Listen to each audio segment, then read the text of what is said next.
Right, thank you so much. Let's take a quick look at our question of the day now. And this morning we're asking you, are you feeling more confident now that phase 2 of South Africa's vaccination campaign starts today? And this, of course, will include now, along with the healthcare workers, citizens that are 60 years and older. The Department of Health aims to vaccinate 1.2 million people by the end of this week. So does this make you feel more confident? Well, I hope so. I think people are skeptical. I mean, we certainly have been watching from the sidelines and hoping that things will finally kick up a gear and kick up a notch, and hopefully this is that promise that we've been waiting for. So we'll see it happening today, and obviously the idea is to continue vaccinating the frontline workers and medical health practitioners and ensure that process is complete, but that'll happen alongside the over 60-year-olds. So let's see how it goes. Benefit of the doubt given, and we really do hope that we'll start seeing the numbers kick up in terms of vaccination. All right, so that's the question of the day. Look forward to hearing from you, and we'll also pick that up in the next hour. I think Dr. Mpampele is going to be our guest, so we'll be talking to him about what's happening with regard to with that vaccination. Trending topics now, right? Let's move into those. First up, Miss Universe. And our very own Zosbini Twinzi had to relinquish that title after being the longest reigning Miss Universe in history because of COVID-19. Of course, you remember she was crowned before the pandemic hit and then reigned through it. And now on screen, Miss Mexico. Wow. She is the new Miss Universe. Beautiful. I mean, these women are beautiful. They are, of course, gorgeous. I don't think anybody was complaining about having Zosie for as long as we did. So how beautiful is she? Look at how regal she is. I mean, look at the two of us looking at Miss South Africa behind, who is now Miss Universe. I think we're just so taken aback by Miss South Africa. But there you go. There's the Miss Universe, the brand new Miss Universe. And our Miss South Africa was there. Well, she wasn't. She's not our Miss South Africa. I think she's our runner-up. And she went there to represent South Africa as Miss Universe.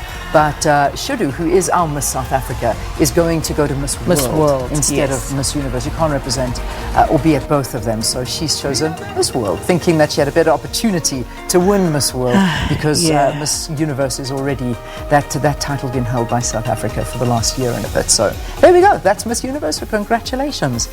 Bonang. So this was an interesting one. Look, Bonang is always trending. So, you kind of scroll past it and think, they just, her fans are going mad at her and enjoying her all over again. But this is a little bit more than that, actually. She has actually gone and put legal letters out against somebody on Facebook or Twitter, I beg your pardon, for accusations that she say are absolutely untrue.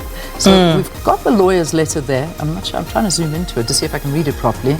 No, let me get into it. Yeah. Got it there. So here we go. I've got it. So it says defamation proceedings, Bonang Mateba against Ria Hopane, saying it is regrettable that this correspondence is required to be sent to you by way of a social media platform simply because you prefer to hide yourself to avoid facing your legal responsibilities.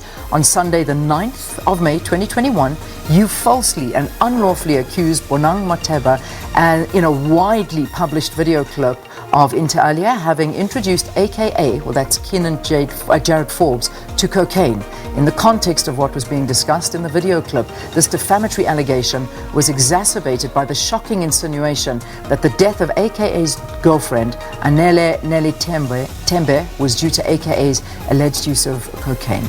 So, I mean, it goes on and talks through the allegations and what happened, that Bonang contacted you, gave you an opportunity to publish a retraction and to apologize. You did not do that. So, in other words, here we go. Here is your lawyer's letter, and we're still demanding a public apology. And they are saying that, the dates and everything are in there. So, wow. And then 500K was trending as well, and it's because of the second last line in that summons. It says, whilst a public apology and retraction will go some way towards ameliorating the hurt and the assault on my client's reputation and her dignity, my client also intends seeking financial compensation in the form of damages. To this end, I'm instructed to demand from you payment of the sum of 500,000 rand within 10 days.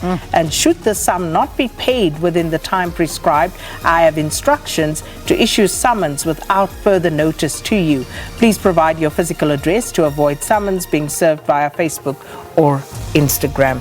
So this is where it's at. So Bonang not having any of this, going to deal with you and trust South Africans to make a joke out of everything. So someone says, yeah, this would be my fake funeral. I'd be posting, I would have a fake funeral after Bonang has served me. So my friends would be crying over that. That's amazing. Well, listen, good luck, Bonang. And it's nice to see someone taking a stand against this absolute defamation that does happen on Twitter. But, you know, whether or not it is or isn't, but someone taking a stand and saying no more. You don't come out and say things and allegations like that that are very serious. No, well done to Bonang. Yeah, I agree.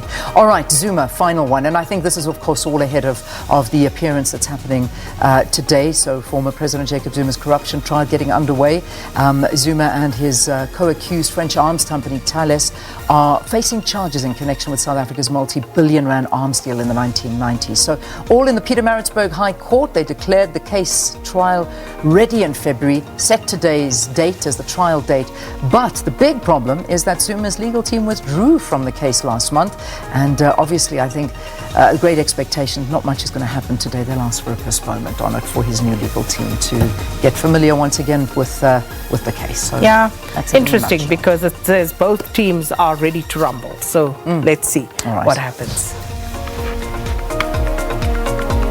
Okay, that ends the trending topic section of the program.